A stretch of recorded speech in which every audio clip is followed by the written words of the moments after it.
और आइए बात करते हैं उत्तर प्रदेश में आई नई सोशल मीडिया पॉलिसी की। नई सोशल मीडिया पॉलिसी लेकर सीएम योगी आदित्यनाथ आए तो अब उस पर राजनीति भी शुरू हो गई है। जहां अखिलेश और ओवैसी इसे सरकारी घूस बता रहे हैं तो वहीं कांग्रेस भी विरोध जता रही है। लेकिन नई सोशल मीडिया पॉलिसी में ऐसा है क्या जिसको लेकर विरोधी राजनीति कर रहे हैं? इस रिपोर्ट में देखिए।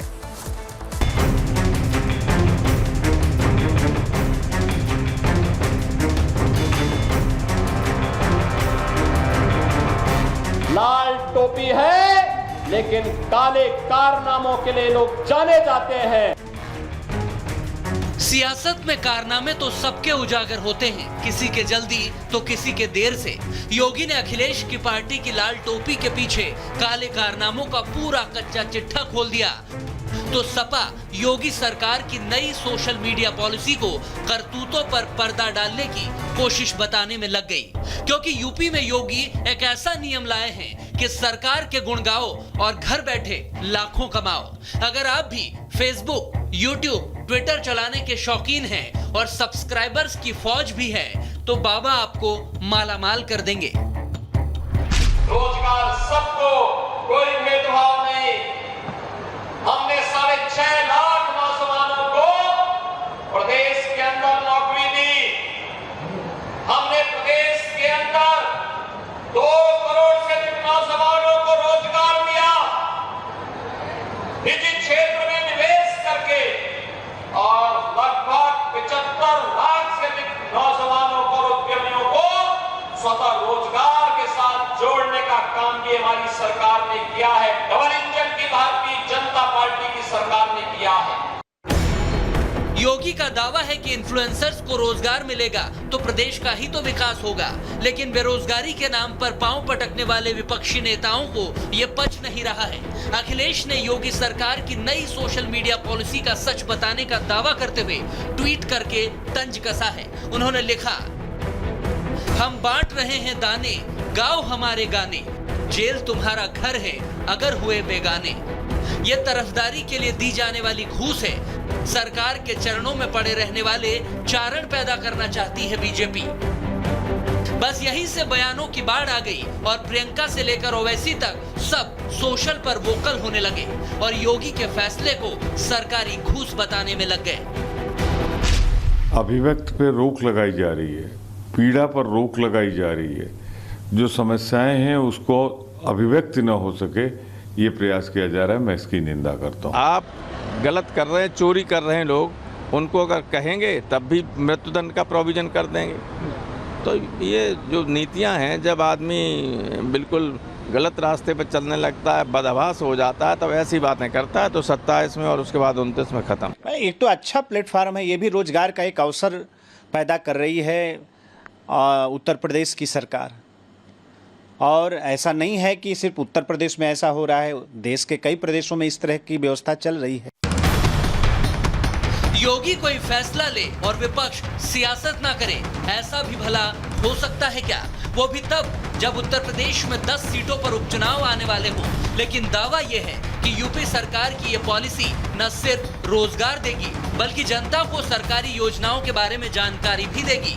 कुल मिलाकर सोशल मीडिया पर वाहवाही करनी है और हाँ, आपत्तिजनक या फिर देश विरोधी पोस्ट की तो जेल की हवा भी खानी पड़ेगी।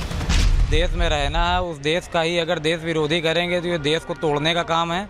तो देश अगर अखंड भारत बनना है तो देश की मजबूती के लिए इन्होंने बहुत सही निर्णय लिया है। ये तो पहले ही हो जाना चाहिए था कि जिसको देखो वो देश विरोधी पोस्ट डाला करता, खाता यहाँ की बजाता कहीं की। और ये योगी जी ने पूरा अच्छा काम, जो आदेश हुआ है बहुत सराहनीय है, बहुत अच्छा और बहुत सुंदर हुआ है। आप सोशल मीडिया पे जरा से भी गलत खबर डाल दीजिए, उसके दुष्परिणाम आने लगते हैं, सांप्रदायिक दंगे फैलने लगते हैं, तो इससे एक माहौल खराब होता है। जो अफजल के जयकारे लगा के उसकी ऑनलाइन पोस्ट डालते थे, जो देश विरोधी गतिविधियां करते थे, ऑनलाइन पोस्ट डालते थे, जिससे माहौल बिगड़ता था, ऐसा करके माननीय योगी जी ने बहुत ही सराहनीय काम किया है। योगी के फैसले से नेता भले परेशान हो मगर सोशल मीडिया चलाने वाले करोड़ों लोग गदगद हैं। कौन जाने कब किसकी लॉटरी लग जाए। लेकिन योगी की सोशल स्ट्राइक से विरोधी जख्मी है, इसीलिए तो सियासत के जरिए ही अब मरहम लगाने में लगे हैं। Bureau report, Republic Bharat. सियासत में सियासतदान जनता के बीच बने रहने के लिए और चुनाव में अपना लगातार प्रभाव बने रहने के लिए तमाम तरह की स्कीमें चलाते हैं और लोगों को फ्री में तमाम चीजें जो हैं वो देने लगते हैं, लेकिन प्रदेश की अर्थव्यवस्था इन तमाम हालातों में चरमरा जाती है। हिमाचल प्रदेश में ही कुछ ऐसा हुआ है जहां पर आपको बता दें कि अब प्रदेश की अर्थव्यवस्था पूरी तरह से चरमरा गई है और उसकी रीढ़ की हड्डी जो है वो टूट चुकी है। रिपोर्ट आपको दिखाते हैं।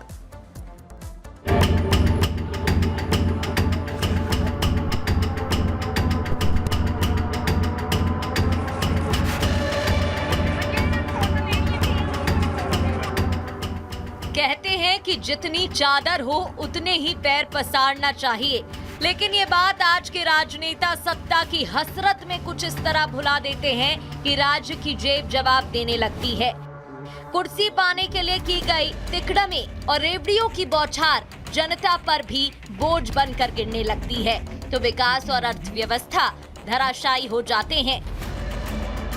गारंटीड चुनावी जीत के लिए लोक लुभावन वादों वाली तरकीबों से धड़ाम अर्थव्यवस्था की ताजा प्रयोगशाला कांग्रेस के राज वाला हिमाचल प्रदेश है, जहां की सुक्खू सरकार आईसीयू में पड़ी सूबे की आर्थिक स्थिति को संभालने के लिए कटौतियों की ऑक्सीजन देने को मजबूर है।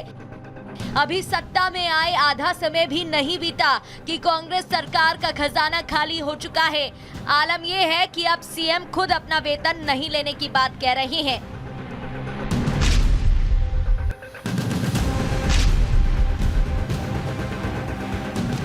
हिमाचल प्रदेश की आर्थिक स्थिति देश की सियासत और सोशल मीडिया पर चर्चा का केंद्र है, जहां राज्य चलाने के लिए पर्याप्त राजस्व की कमी हो गई है। हालात इतने बिगड़ गए हैं कि स्वयं मुख्यमंत्री ने ऐलान कर दिया कि वो अपने 2 महीने का वेतन और तमाम भत्ते नहीं लेंगे।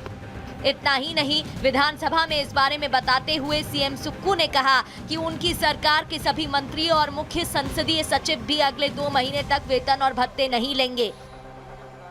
सभी मंत्रिमंडल वाले के सदस्यों ने ये तय किया कि जब तक प्रदेश की आने वाले समय में जो सुधार और अच्छा नज़र आता है, 2 महीने तक ना पे लेंगे, ना टीए लेंगे, ना डीए लेंगे। और यही अनुरोध मैंने जब अपने सीपीएस साथियों से कहा, उन्होंने कहा 2 महीने तक हम भी नहीं रहेंगे। महज ये छोटा सा अमाउंट है, लेकिन एक सिंबॉलिक अमाउंट है। संकट में राज्य की आर्थिक स्थिति पर सीएम के आह्वान पर पार्टी के दूसरे नेताओं ने भी बिना देर किए समर्थन का भरोसा दे दिया। अच्छा इनिशिएटिव मुख्यमंत्री जी ने लिया है एंड लीडिंग बाय एग्जांपल। उन्होंने 2 महीने के लिए सभी जो मंत्री है, चेयरमैन्स है और जितने हमारे सीपीएस है, सबके वेतन को 2 महीने के लिए रोका है।